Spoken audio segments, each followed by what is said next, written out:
Hey everyone, welcome back to Corporate Decoder. Today we are diving into a Form 8K filing from Newmont Corporation, a big name in the gold mining world.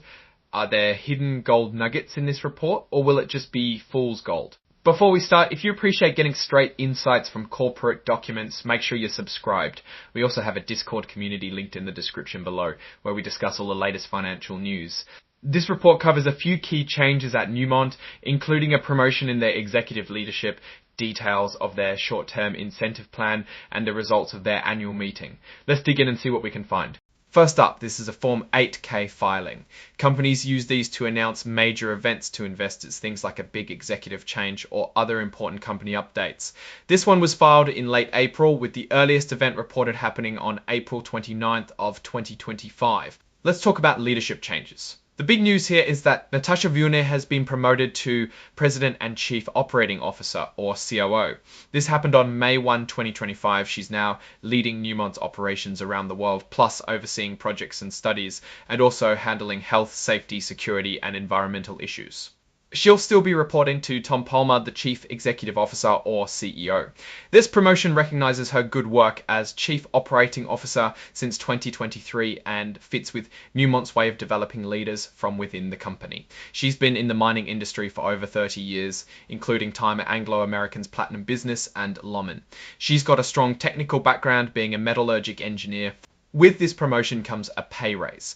Ms. Viljan's new base salary is $1 million per year. She's also eligible for a short-term bonus, basically a cash bonus that could be 115% of her base salary. Plus, she can get long-term bonuses in the form of company stock, performance stock units, and restricted stock units worth millions of dollars. Restricted stock units, or RSUs, and performance stock units, or PSUs, are ways to give executives a stake in the company's future success. If the company does well, these units can become quite valuable. In recognition of her promotion and increased responsibilities, she's also getting a one-time RSU grant worth over $600,000. Moving on to the short-term incentive plan, also known as STIP, on April 29, 2025, the company's Leadership Development and Compensation Committee approved a new plan for the Section 16 officers. Section 16 officers are the company's top executives. This plan is about giving annual bonus opportunities to those top executives. The goal is to keep their pay competitive and make sure their interests line up with the company's shareholders and its goals. The 2025 plan is pretty similar to the 2024 plan, but there's a new measure called There's a new measure called FU&I culture. It looks like Newmont is trying to reward executives for improving the company's internal environment and values, in addition to financial performance. Next, let's look at director compensation. Non-employee directors each get $180,000 worth of stock or director stock units each year. These units represent the right to receive shares of common stock. Once a director retires from the board, they get one share of common stock for each unit they hold. Now onto the results of the annual meeting. On April 30, 2025, Newmont held its annual meeting where shareholders voted on several important items. These included electing directors, approving executive compensation, and ratifying their accounting firm. All proposals were approved. Let's quickly run through the director election results. Gregory Boyce received roughly 678 million votes for, while about 95 million were withheld. Bruce Brook got over 725 million votes for, with around 38 million withheld. Maura Clark had approximately 73 million votes for and only 3.5 million withheld. Emmy Fitzgerald had about 773 million votes for and 4.5 million withheld. Renee Midroy had about 773 million votes for and about 773 million votes for and about 17 million withheld.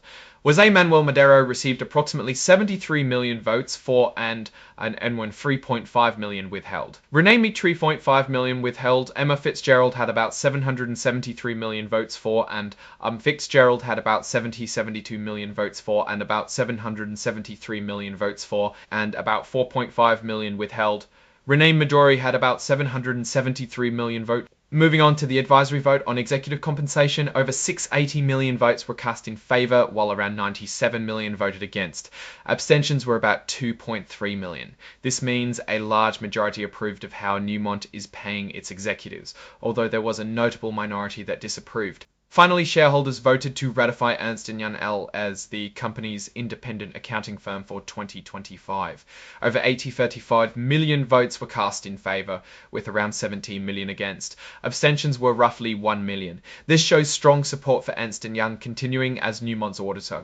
The rest of the filing mainly consists of exhibits, which are documents attached to provide more details about the items discussed in the report. These include the Restricted Stock Unit Agreement, the Short-Term Incentive Plan, and the Director Restricted Stock Unit Award Agreement. So what's the story here? Newmont is making changes at the top, rewarding executives and keeping its shareholders happy. The promotion of Natasha Viljoen signals a focus on operational excellence, and the company's new incentive plans are designed to keep executives aligned with shareholder interests and promote a positive company culture.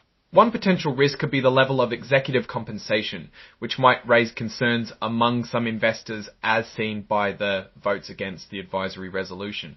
Another opportunity could be how Newmont integrates culture metrics into its compensation plans, something that could lead to long-term benefits.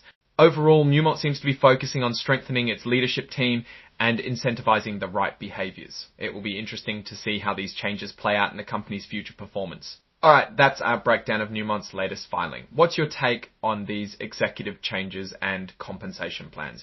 Drop your thoughts in the comments. If this analysis was valuable, hitting that like button really helps, and subscribe for more deep dives. Don't forget to check out the Discord in the description. Thanks for watching. See you next time.